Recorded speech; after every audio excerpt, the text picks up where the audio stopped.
The Nike Invincible 3 has quickly become one of my favorite running shoes in my running shoe rotation, and may be the quickest I've ever gotten a running shoe to 200 miles. So today I wanna do a long-term review going over some of the pros and cons of the Nike Invincible 3 after 200 miles. Now with this long-term review, I don't wanna go too deep into the tech specs of the shoe, considering the Nike Invincible 3 is already over a year old. It was released in February of 2023, and it's now March of 2024. There's probably a million videos already on YouTube going over the tech specs of the Invincible 3. All you really need to know, it's Nike's max cushion recovery / daily trainer shoe. The upper is Nike's tried and true Flyknit upper. The midsole is 100% ZoomX, so no recycled ZoomX, no carrier foams, just 100% ZoomX.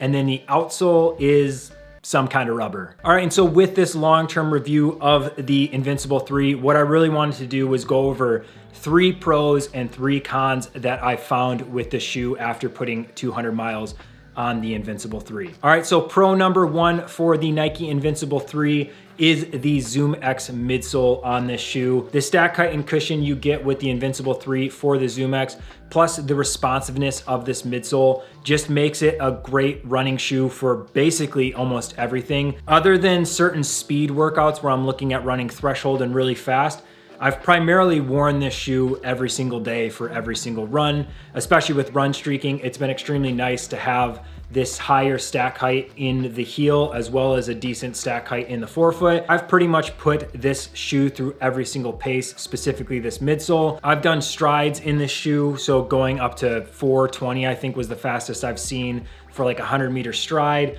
I've done long runs where I've put the pace up to roughly 6.5 minutes per mile. I've done slow recovery runs where I'm doing 11-minute miles. So I've kind of put this through every single pace you can, and I've never found an instance where the shoe did not respond extremely well. So at those slow paces, the midsole handles really well and feels stable. And then even at those faster paces, the heavier weight of the shoe is really almost non-existent when I start picking up the pace, and the midsole seems to respond at every single pace from 11 minutes all the way down to 4.5 minutes per mile. All right, so the first con for the Nike Invincible 3 after 200 miles actually also has to do with the ZoomX midsole. I do a lot of dirt road running where there's small rocks and pebbles, and unfortunately, with this ZoomX midsole, you can feel a lot of those rocks because of how soft this midsole is.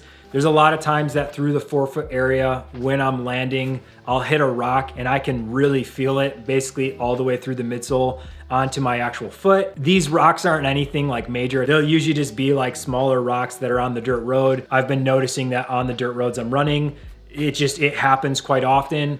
And this is the first time I've ever run in a Nike ZoomX shoe where there wasn't some type of plate or some iteration of protection between the ZoomX midsole and then my actual foot, especially here, like I said, in the forefoot, like midfoot, forefoot of the shoe. You know, I've run in the Nike Tempo Next Percent, which had that like ZoomX React dual density midsole, but there was still like the AirPod kind of plastic plate protecting the midsole, so I didn't feel it there. And then in the Vaporflies and Alphaflies that I run these same dirt roads, but again, there's a carbon plate kind of separating the ZoomX midsole, especially the forefoot and midfoot, from my foot. So I never really feel those rocks I'm landing on because the carbon plate absorbs that puncture of the rock. So that is just one con. If you're someone who runs a lot of dirt roads, just be aware that if you're gonna pick up this shoe, you will on occasion feel those rocks and it is not comfortable. All right, so pro number 2 for the Nike Invincible 3 after 200 miles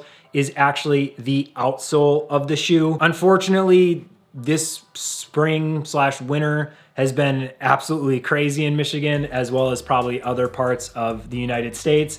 I've literally in the 200 miles ran through snow, ice, rain, mud, dry. Like I've kind of done it all in the 200 miles, which is really uncommon, like I said, for the season. But luckily the outsole of the shoe and the shoe in general has held up extremely well. in all those extreme weather conditions. No matter what I've put this outsole through, it's been able to hold up well. I've never felt like I did not have traction or that I did not trust the shoe in any weather condition that I was running in.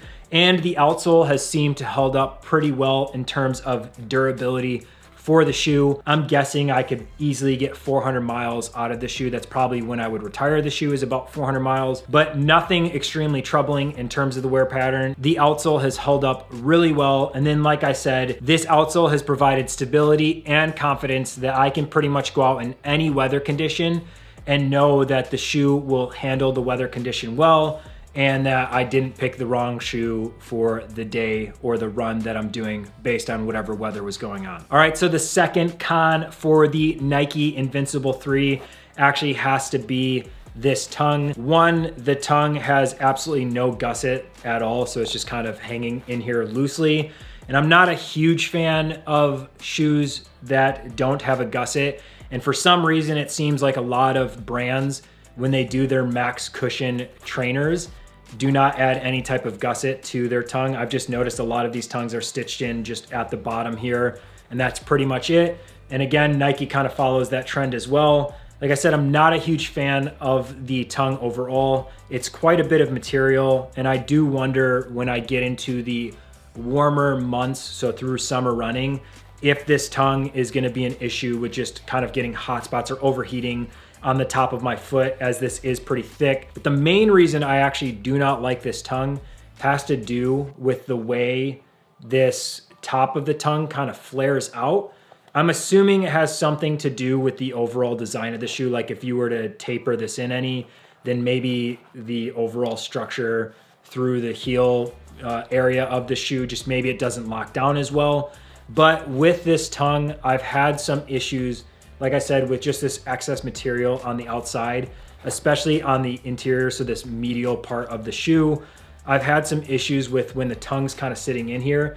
It almost feels like there's like a rock or something stuck sometimes on the inside of the shoe. And it's really just the way the tongue is like rubbing along that arch part of my foot, so like that high area of my foot.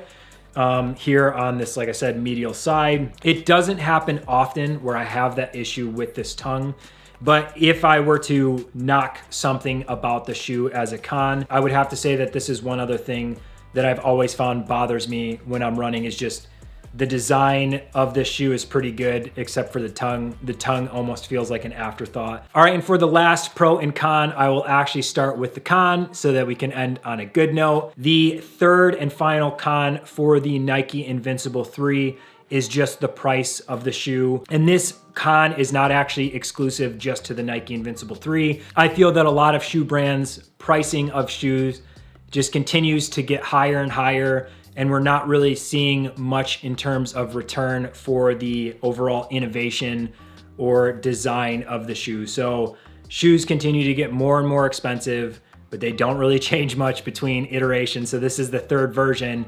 I did not run in the first or second, but honestly, not much has really changed from what I can tell from version 1 and 2 to version 3. The price has pretty much always been, I guess, in that like, I think 170, 180 range. But just I've noticed across the board, most running shoes are getting more and more expensive, which is not fun.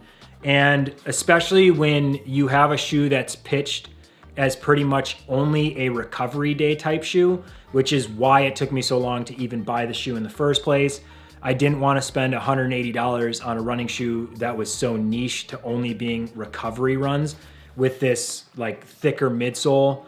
And being, from what I had heard from other reviewers and even the way Nike kind of pitches the shoe, I didn't really want to spend $180 to add another shoe to my rotation that was going to be used for basically, I don't know, maybe less than 10% of my weekly running. I got the shoe for like $105, which is why I finally kind of took the dive and actually purchased it, thinking, okay, if it's a recovery day shoe only, then at least I didn't spend the full $180. So that is the one silver lining, is that you can get the shoe often on discount. Maybe not a colorway you want, but you can get it on discount to try it out. But if you want to pay full retail for a colorway you are interested in, then you're gonna have to fork over $180, which unfortunately is the third and final con for the Nike Invincible 3. And the third pro for the Invincible 3 is that luckily, even though the shoe is $180, it can pretty much be a do-it-all shoe. I could pretty much do everything in the shoe if I wanted to. This could be a one shoe rotation where I do all of my training. And honestly, if I was not doing a PB attempt for my half marathon, I would truly consider racing in this shoe after training in it, because I think it would hold up extremely well in the half marathon distance.